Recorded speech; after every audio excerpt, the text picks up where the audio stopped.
સમાચારમાં આગળ વધીશું, વાત કરીશું અંબાજીના નજીક ગબ્બર પર્વત પર મધમાખીઓએ ભક્તો પર અચાનક જ હુમલો કર્યો હતો. ભક્તો પર મધમાખીઓના ટોળાએ હુમલો કર્યો હતો અને જોકે મધમાખીના ટોળાએ 25થી વધુ ભક્તોને ઘાયલ કર્યા. તમામ લોકોને 108 એમ્બ્યુલન્સની મદદથી અંબાજી હોસ્પિટલ સિવિલમાં લાવવામાં આવ્યા છે. અંબાજી સિવિલ હોસ્પિટલમાં સારવાર ચાલી રહી છે.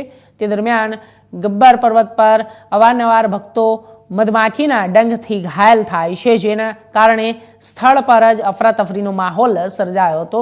કેટલાક લોકોએ સ્થળ પરથી ભાગીને પોતાનો જીવ પણ બચાવ્યો હતો.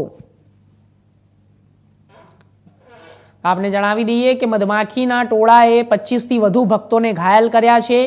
ઘટના ગબ્બર પર્વત ઉપર ભક્તો દર્શનાર્થે જઈ રહ્યા હતા તે દરમિયાન આ બનાવ બન્યો છે. ચૈત્રી સુદ પૂર્ણિમા યાત્રાધામ અંબાજી